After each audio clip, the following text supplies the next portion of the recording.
ഒരു ചെമ്മീൻ ബിരിയാണി ഉണ്ടാക്കിയാലോ. സെമ്പ്രയ്ക്ക് തുടങ്ങിയത് മുതൽ ഞാൻ ഇങ്ങനത്തെ ഒരു പരീക്ഷണമാണ്. ആദ്യം തന്നെ നമ്മൾ ചെമ്മീനിൽ ഉപ്പും മുളകും മഞ്ഞളും ചേർത്ത് അതൊന്ന് ഫ്രൈ ചെയ്തെടുക്കുക. അതിനുശേഷം ഒരു പാനിലേക്ക് എണ്ണ ഒഴിച്ചിട്ട് അതിലേക്ക് 1 സ്പൂൺ നെയ്യ് ഇട്ടിട്ട് ഈ ഹോൾ സ്പൈസസ് ഒന്ന് സോട്ട് ചെയ്തെടുക്കുക. അതിനുശേഷം നമ്മൾ 2 മീഡിയം ഉള്ളിയും അതിലേക്ക് ഒരു 2 കുഞ്ഞ് തക്കാളിയും കൂടെ ചേർത്ത് അതൊന്ന് മൂപ്പിച്ചെടുക്കുമ്പം അതിലേക്ക് നമ്മുടെ പച്ചമുളക്, ഇഞ്ചി, വെളുത്തുള്ളി പേസ്റ്റ് അതുകൂടെ ചേർത്ത് കൊടുക്കുക. എന്നിട്ട് പൊടികൾ ചേർക്കുക. മുളക് പൊടി, മല്ലിപ്പൊടി, മഞ്ഞൾപ്പൊടി, ചിക്കൻ മസാല. എന്തിനാ ചിക്കൻ മസാല ഇല്ലാത്തത് എനിക്കറിയില്ല, ഞാൻ ചുമ്മാ എടുത്തിട്ടതാണ്.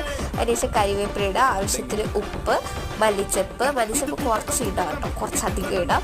അതിനുശേഷം വെള്ളം ഒഴിച്ചിട്ട് നല്ല രീതിയിൽ അതൊന്ന് വേവിക്കുക. വെന്ത് വരുമ്പം അതിലേക്ക് കുറച്ച് കുരുമുളക് പൊടി ഇടുക. എന്നിട്ട് നമ്മൾ ഫ്രൈ ചെയ്ത് വെച്ച് ചെമ്മീനും കൂടി ഇട്ട് ഒന്ന് അടച്ച് വയ്ക്കുക. റൈസിൻ്റെ വീഡിയോ ഞാൻ എടുക്കാൻ മറന്നുപോയി. പക്ഷേ ബിരിയാണി സെറ്റായിരുന്നു, നല്ല എരിവും ഉണ്ടായിരുന്നു. അപ്പോൾ നമ്മളൊരു പഴം